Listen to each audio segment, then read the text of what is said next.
कहानी की शुरुआत में हम सिस्टर फर्नांडा को देखते हैं जो एक गधे को लेके चर्च की तरफ जा रही है और चर्च में उसकी मुलाकात होती है जेनिफर से और वो फर्नांडा से पूछती है कल रात को तुम कहाँ थी। फर्नांडा कहती है कि वो इस गधे को पकड़ने गई थी जो कि चर्च से भाग गया था। जेनिफर कहती है कि ये गधा हर रोज क्यों भाग जाता है। ये दोनों बातें कर ही रही थी कि तभी वहाँ से गुजर रहा माली लुड़को इनको गुड मॉर्निंग बोलता है और बदले में सिस्टर उसे गालियाँ देती है। इसके बाद जेनिफर गधे को लेके मारिया से कंप्लेन करती है। वो कहती है गधे को संभालने की जिम्मेदारी उसे दी जाए। और इसके बाद हम देखते हैं सिस्टर अलेक्जेंड्रा को जो गुमसुम सी बैठी थी क्योंकि वो इस चर्च लाइफ से तंग आ चुकी है और वो बाहर जाकर अपनी जिंदगी जीना चाहती है। अगली सुबह उसके पापा उससे मिलने आते हैं और कहते हैं कि उसके लिए कोई लड़का नहीं मिल रहा क्योंकि लड़के वाले काफी ज्यादा दहेज मांग रहे हैं। और इस पर अलेक्जेंड्रा कहती है कि अगर वो चर्च में डोनेशन देना बंद कर दे तो दहेज का जुगाड़ हो सकता है, लेकिन इस पर उसके पिता साफ मना कर देते हैं।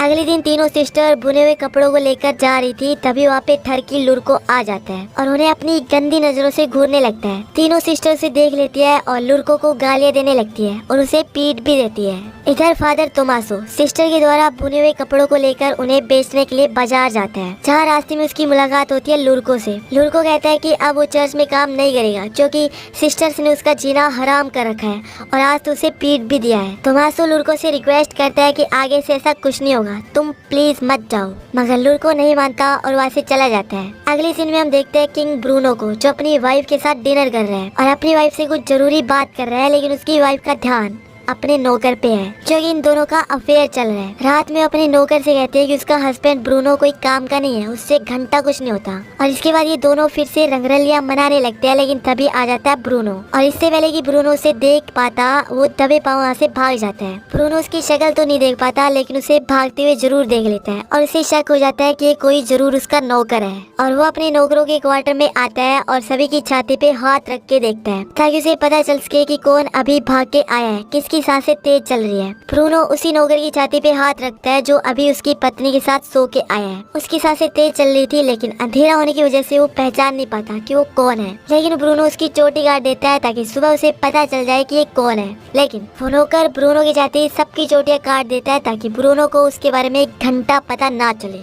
सुबह जब ब्रूनो उस गद्दार नौकर को सजा देने आता है तो देखता है और उसे फील होता है कि उसका कट गया है और वो अपनी पत्नी के आशिक को पहचान ही नहीं पाता। थोड़ी देर बाद ब्रूनो की वाइफ को फिर से अपनी हवस बुझाने की तलब उठती है और वो अपने नौकर के पास जाती है और जबरदस्ती नौकर के साथ चुम्मा चाटी करने लगती है। और ये नजारा ऊपर खड़ा ब्रूनो देख रहा था और वो अपने सैनिकों को उस नौकर की गोटियां काटने का आदेश देता है, लेकिन इससे पहले कि नौकर की गोटियां काटी जाती वो अपनी जान बचाकर जंगल की तरफ भागता है और जंगल में उसे फादर तोमासो दिखते हैं जो कि नशे में धुत थे। उनकी गाड़ी पलट चुकी थी और वो नदी में बह रहे अपने कपड़ों को संभाल रहे थे। वो नौकर उनकी मदद करता है और इससे इम्प्रेस होकर तोमासो से चर्च में ले जाते हैं। रास्ते में तोमासो से समझा देते हैं कि तुम गूंगे और बहरे होने का नाटक करना, नहीं तो आगे सिस्टर तुम्हें बहुत परेशान करेगी। अगली सुबह दोनों चर्च पहुंचते हैं। वहाँ पहुंचकर फादर तोमासो नौकर की मुलाकात मारिया से करवाते हैं। पहले तो उसे चर्च में रखने से मना करती है पर तोमासो के कहने पे उसे माली की जॉब दे देती है। अब अगले दिन से नौकर चर्च में माली का काम करने लगता है। इसके बाद हम देखते हैं कि रात में चारों सिस्टर शराब पीती है और एडल्ट बातें करती है जहाँ पे मार्था उन्हें सेक्स के चरम आनंद का ज्ञान बांटती है। चारों काफी बातें करते हैं और जेनिफर और फर्नांडा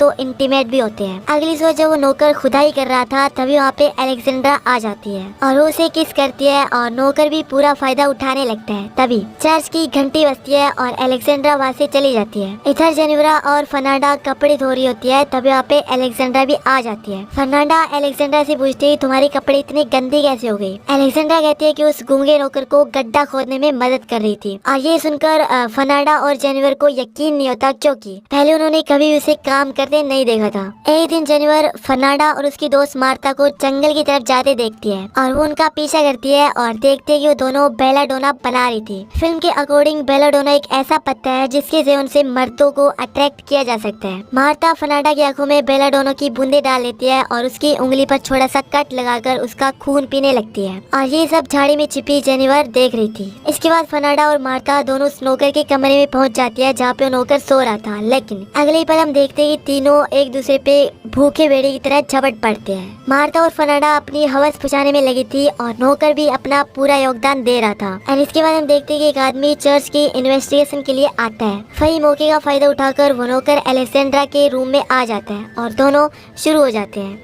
एंड इसी बीच इनके रूम में एक बुढ़िया आ जाती है और उस बुढ़िया को देखती ही नौकर के मुंह से ओ शिट निकल जाता है। और ये देखकर अलेक्जेंड्रा काफी हैरान हो जाती है और वो फटाफट अपने कपड़े ठीक कर देती है और उस बुढ़िया की मदद करने में लग जाती है और वो नौकर पलंग के नीचे छुप जाता है। दोनों का लक अच्छा था इसलिए उस बहरी बुढ़िया को कुछ दिखा नहीं। एंड इसके बाद हम देखते हैं कि जेनिफर भी बेलाडोना बना रही थी और वो उसे अपनी आंखों में डालने की बजाय पी लेती है, जिसकी वजह से उसका दिमाग घूमने लगता है। एंड इसके बाद वो अपना हाथ काट लेती है और उसमें से निकलने वाले खून को अपनी गालों पे लगा लेती है। और इसके बाद हम देखते हैं कि अलेक्जेंड्रा नौकर के रूम में जाती है और उससे पूछती है उसने झूठ क्यों बोला कि वो गूंगा और बहरा है। तभी वहाँ पे जेनिफर भी आ जाती है और अलेक्जेंड्रा वहाँ से भागकर कोने में छुप जाती है। बेलाडोना के नशे में धुत जेनिफर रूम में घुसते ही नौकर को चूमना शुरू कर देती है और तभी उसे फर्नांडा के आने की आवाज सुनाई पड़ती है, इसलिए वो भी रूम के कोने में छुप जाती है, जहाँ भी उसकी मुलाकात अलेक्जेंड्रा से होती है और दोनों एक दूसरे को देख के काफी चौंक जाते हैं। फिर कमरे में फर्नांडा आती है और चाकू की नोक पे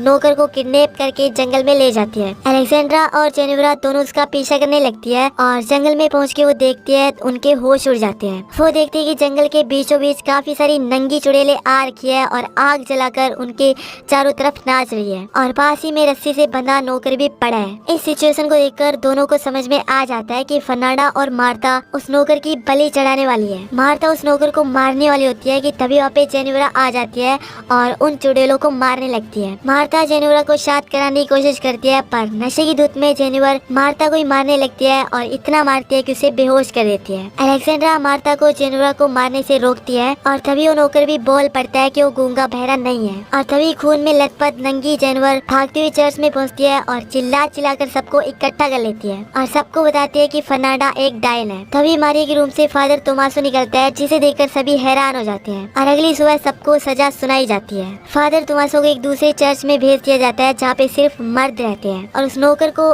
फिर से किंग ब्रूनो के हवाले कर दिया जाता है एंड ब्रूनो से काल कोठरी में बंद कर देता है और तीनों सिस्टर्स एक दूसरे से अपने गलत बिहेवियर के लिए माफी मांगती है और तीनों को उस नौकर की काफी चिंता रहती है। तभी हम उस नौकर को देखते हैं जिसके पास किंग ब्रूनो आता है और वो उसे बताता है कि उसने अपनी बीवी को जंगली सुअर और कुत्ते के साथ रखा है। जब तक उसका मूड अच्छा रहेगा तब तक उसे इसी तरह से टॉर्चर करता रहेगा और फिर उसे मार देगा। कुछ देर बाद उस काल कोठरी में एक कछुआ आता है जिसकी पीठ पर मोमबत्ती जल रही थी। दरअसल उस कछुए को उन तीनों सिस्टर्स ने वहाँ पे भेजा था सैनिकों का ध्यान भटकाने के लिए और जैसे ही सैनिक उस कछुए के पीछे जाता है तो तीनों आकर उस नौकर को नन वाले कपड़े पहनाकर वहाँ से ले जाती है और जेनिफर नौकर की जगह एक पुतला जेल में रख देती है, जिसकी वजह से नौकरों को लगता है कि वही नौकर है और चारों आज बड़े ही खुश थे और जंगल की तरफ भागते हैं। खुश तो होंगे क्योंकि आज रात को फोरसम होने वाला है। इधर मारिया की मुलाकात जंगल में भटक रहे फादर तोमासो से होती है और दोनों एक दूसरे को देखते ही चूमने लगते हैं और इसी के साथ ये फिल्म समाप्त हो जाती है।